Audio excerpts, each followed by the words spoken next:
Hello and welcome to the session on University Education Commission.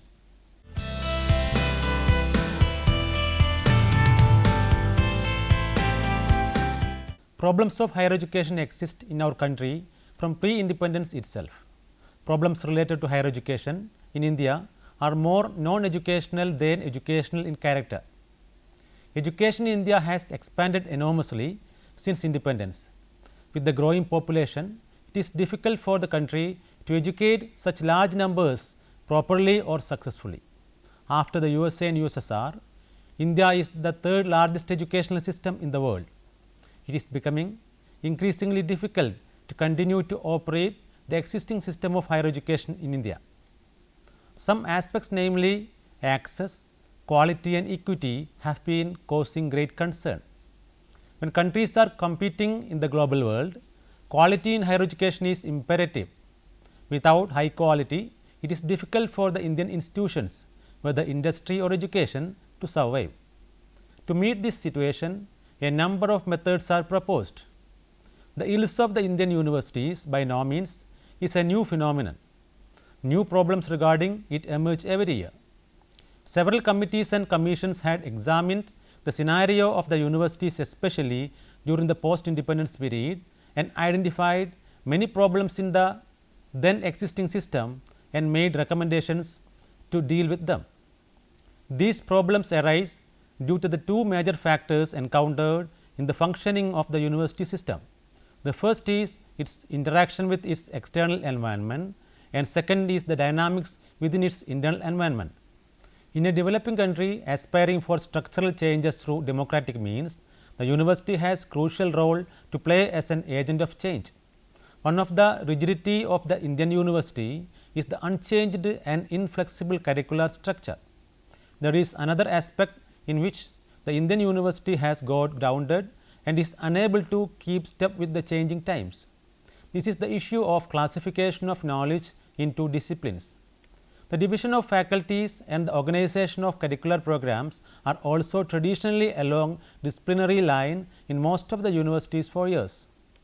Another characteristic feature of the Indian university which has not changed since independence is its highly centralized governance. Similarly, the policy making bodies of the Indian university has remained the same for years. No serious attempts have been made to access the relevance of these bodies in today's universities. Establishment of universities in India. The universities of modern India is much different from those learning institutions that existed in the ancient and medieval times. At first, the learning centers were the parishads or assemblies of the Brahmins who taught Vedas and Dharma Sutras. Later, it grew into well organized centers of learning. During the medieval periods, the Muslim rulers encouraged the establishment of colleges or madrasas at places like Lahore, Delhi, Rampur, Lucknow, Allahabad, Jaunpur, Ajmer and Bidar. The curriculum of these colleges paralleled the trivium and quadrivium of the European institutions. The institutions included subjects like grammar, rhetoric, logic and law, geometry and astronomy, natural philosophy, metaphysics and theology. Most of these institutions attempted specialization in one or more branches of knowledge. For example, Rampur specialized in logic and medicine, Lucknow in theology and Lahore in astronomy and mathematics. During the British period, Warren Hastings, the first Governor General, established Calcutta Madrasa, which was intended to qualify the sons of Mohammedan gentlemen for responsible and lucrative offices in the state. Later, John Owen Chamberlain requested to establish schools for the purpose of teaching English to the natives of India. Charles Grant, one of the directors of the East India Company, submitted a memorandum submitting request to impart knowledge of English language to the people, which would open them to a world of new ideas. Later, with Rajaram Mohan Roy in the lead, a Hindu college was established in the year 1817 to educate the Hindus in European languages and science. In 1818, the Bishop of Calcutta opened an institution with a double purpose of training young Christians as preachers and also to impart knowledge of English language to Mohammedans and the Hindus. The works of the Christian missionaries were indeed great. They opened institutions for the training of teachers, charity schools, institutions for teaching English and Western knowledge, etc. Their aim in opening such institutions was different, since they thought that English education would lead to the spread of Christianity. At Madras, Anderson and Badewood started a school in 1837. Under the guidance of Dr. William Miller, it became the Madras Christian College. In 1833, a committee was appointed to report on study of medical education imparted in several institutions in Calcutta, which ultimately led to Calcutta Medical College. Education in engineering seemed to begin with an engineering institution in Bombay. As years passed by, several medical and engineering colleges were established in several other states in India. The famous dispatch of Sir Charles Wood to the Court of Directors of 1854 is described as the Magna Carta of English education in India. It enunciated the aim of education as the diffusion of the arts, science, philosophy and literature of Europe. It encouraged the study of Indian languages and also emphasized that the English language should be taught wherever there was a demand for it. The Court of Directors felt that the time had arrived for the establishment of universities in India, which might encourage a regular and liberal course of education by conferring academic degrees as evidence of attainment in the different branches of arts and sciences. The Court of Directors conceived the idea of establishing universities on the model of the London University, which should consist of a Chancellor, Vice Chancellor and a Senate. Soon, universities were established in Calcutta, Bombay and Madras. No new universities were established till 1882, but there was growth in number of colleges and students. The increase in numbers of candidates for the examinations and the vast extent of the area under the jurisdiction of the universities led to proposals for the establishment of new universities. In 1833, the government of India was given unitary form of organization. Education then was a central responsibility and the provinces merely acted as the agents of the central authority. In 1870, decentralization was introduced, under which education became a provincial subject. The initiative and responsibility for educational development thus passed on to the provinces, although the centre still retained important supervisory power. In 1882, an education commission was appointed. The recommendations of the Education Commission of 1882 were followed by a rapid expansion of higher education during the next 2 decades.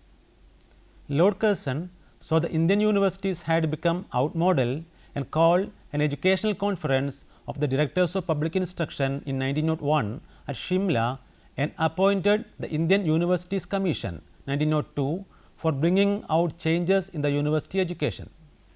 He issued a comprehensive resolution on education policy in 1904. The Indian Universities Act passed in this year embodied the main recommendations of the Commission and reconstituted the governing bodies of the universities. In 1919, Government of India Act came into force. Under this Act, education was transferred to the control of Indian ministries in the provinces who were responsible to their own legislatures. Consequently, the centre stopped taking the responsibility and interest in education and central grants for education came to an end. Later, the recommendations of the Harter Committee helped the centre to take interest in education in 1935. After independence, constitutional provisions relating to education was made. University Education Commission. After independence, the first significant step taken by the Government of India in the field of education was the appointment of the University Education Commission in 1948. The commission was under the chairmanship of Dr. Sarvepalli Radhakrishnan, a distinguished scholar and former Vice Chancellor of Banaras Hindu University. He was one of the most recognized and influential Indian thinkers in academic circles in the 20th century. He also became the second President of India. The commission was appointed by the Government of India to go into the problems and prospects of Indian university education and to suggest improvements and extensions that might be considered desirable to suit the present and future requirements of the country. The commission was appointed in November 1948 and it submitted its report in August 1949. The University Education Committee's suggestions helped to mold the education system of India. The commission held its first meeting in New Delhi on 6th December 1948 when Abul Kalam Azad, the Minister for Education, Government of India, addressed the meeting and explained government's intentions in regard to the purpose and scope of the inquiry. The decision was due to the realization that a reconstruction of university education was essential for a national and cultural resurgence as well as for meeting the requirements of scientific, technical and other manpower which India needed for its socio-economic development. The University Education Commission, also known as the Radhakrishnan Commission, was appointed with specific aim of reconstructing and improving the university education. The chairman, Dr. Radhakrishnan, felt that the commission should survey all aspects of educational system at all levels and give suggestions that may help in the progress of educational system in India. He felt that education should be made as a powerful instrument which will help in social, economic and cultural transformation. According to the commission, the objectives of education are increasing productivity, social and national integration, developing social, moral and spiritual values, accelerating the process of modernization. The terms of reference of the commission were to consider and make recommendations for the following: the aims and objects of university education and research in India, the finance necessary for the universities, the changes considered necessary in the constitution regarding the control, functions and jurisdiction of the universities in India, the maintenance of high standard of education with respect to teaching, examinations, etc., the maintenance of balance between the humanities and the sciences and between pure science and technology training, the maintenance of standards of admission to the courses in the universities with reference to an independent entrance examination, thus by avoiding unfair discrimination in admission process, the medium of instruction in the universities, the need for more regional universities, religious instruction in the universities, the provision for advanced study in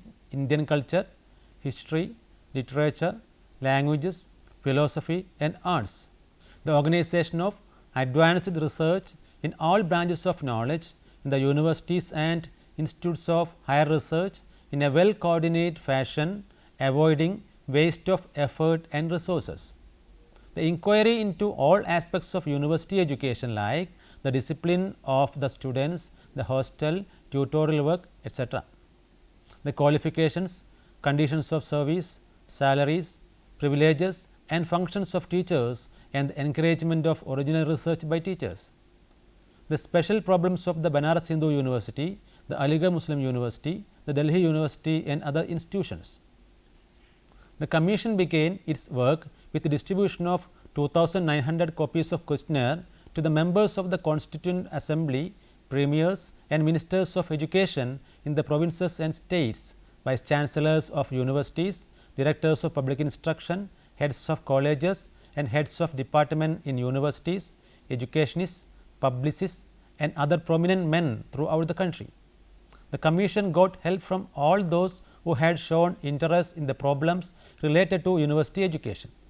The correspondents were asked to give their opinions on those aspects of the university problem in which they were especially interested. These evidences were collected and sent to the Ministry of Education for purposes of record. The commission also collected reports from various colleges on problems relating to number of students, residential accommodation, salaries of the teachers, security of tenure, their age of retirement, published contributions of the teachers, number of working days of the teachers, etc. The Commission felt that with the increasing complexity of the society and its shifting pattern, the universities have to change their objectives and methods if they have to function effectively. Important recommendations of the University Education Commission.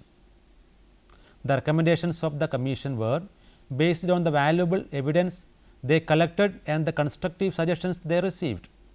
The Commission recommended the establishment of rural universities with Shantiniketan and Jamia Millia as their model. In the rural colleges, the general studies should be combined with the practical course so that the students become cultured and educated men. The Commission insisted for proper grants for scholarships and stipends. The Commission did not want the colleges to admit more than 1000 students.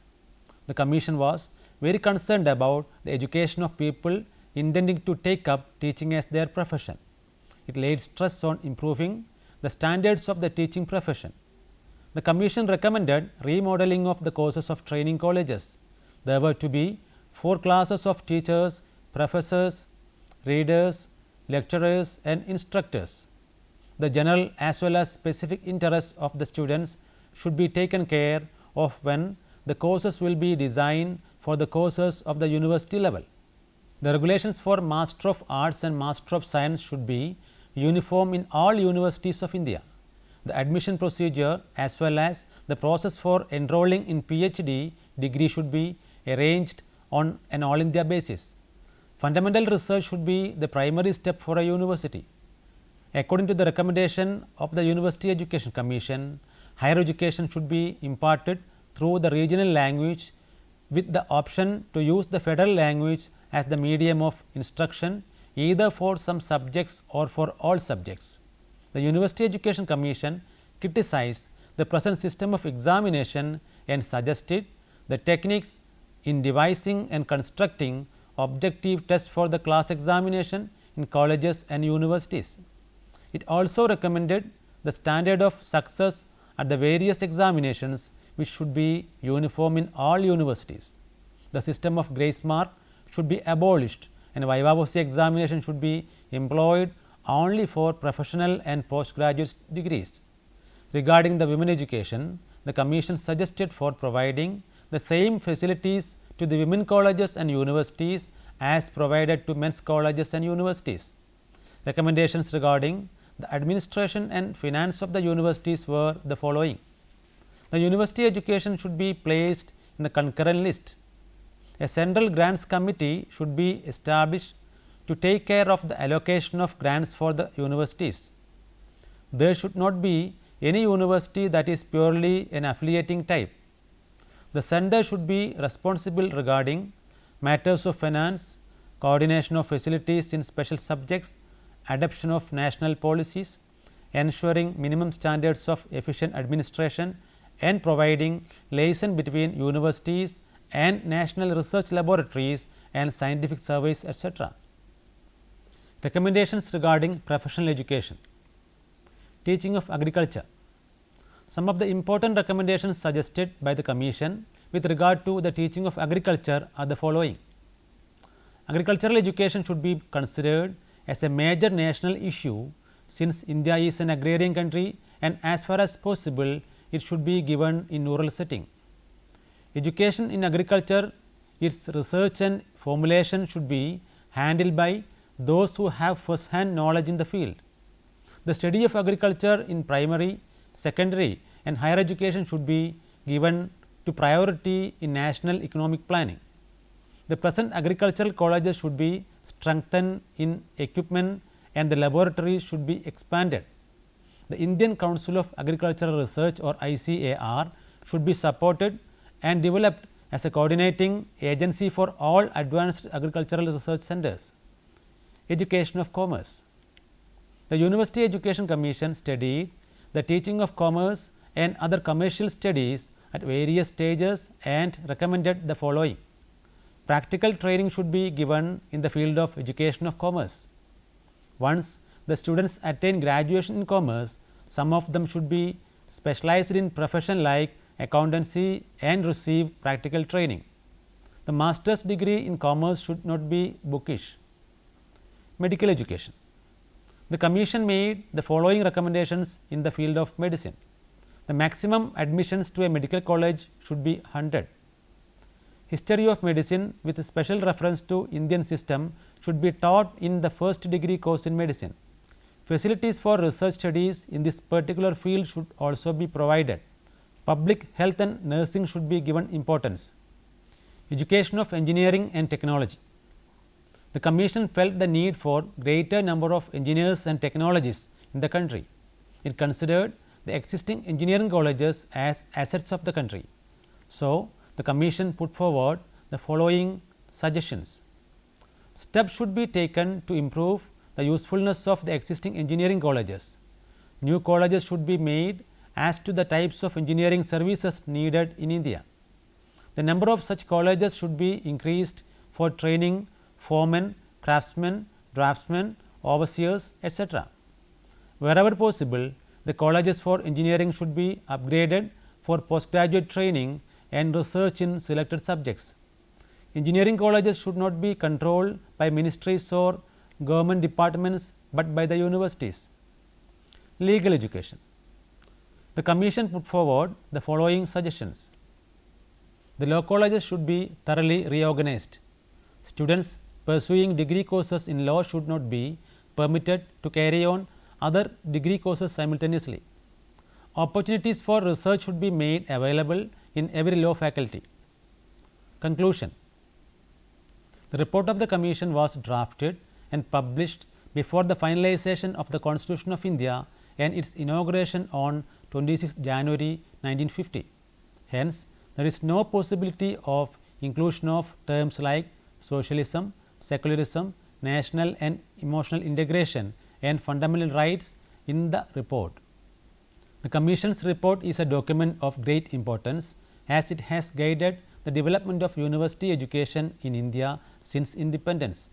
It has revolutionized the field of university education by its various suggestions for reforms of universities in our country. But a few critics feel that the Commission has ignored many aspects which needed more attention. For example, the Commission has not deeply studied the problem of medium of instruction. Similarly, is the case of religious education. They also say that the Commission has not given much attention to the problem of women education. The importance of education in fine arts has also been ignored. Let us summarize what we have discussed so far. The university has crucial role to play as an agent of change in a developing country aspiring for structural changes through democratic means. Several committees and commissions examined the scenario of the university, especially during the post-independence period, and identified many problems in the then existing system and made recommendations to deal with them. One of the most important feature of the Indian university, which has not changed since independence, is its highly centralized governance. The modules discuss one of the most important commissions of higher education in India, called the University Education Commission of 1948, which is otherwise known as the Radhakrishnan Commission. The commission was appointed by the Government of India to go into the problems and prospects of Indian university education and to suggest improvements and extensions that might be considered desirable to suit the present and future requirements of the country. The commission was appointed in November 1948 and it submitted its report in August 1949 under the chairmanship of Dr. Sarvepalli Radhakrishnan. The modules further discuss the Commission's objectives of education, the terms of reference of the Commission, important recommendations of the Commission, etc. Here are some questions for you to work out. Explain in detail the history of the establishment of universities in India. Write a note on University Education Commission. What are the terms of reference of the Radhakrishnan Commission? Explain the important recommendations of the Commission. Now, you can go through the reference books given here. History and Development of Higher Education in India, Volume 5, written by Shalu Sharma, published by Sarup and Sons, New Delhi in the year 2002. History of Education in India, written by N. Jayapalan, published by Atlantic Publishers and Distributors in the year 2000. Development and Planning of Modern Education by J.C. Agarwal, published by Vani Education Books, New Delhi in the year 1985. Thank you for watching this program. We can meet again with another topic soon. Till then, take care.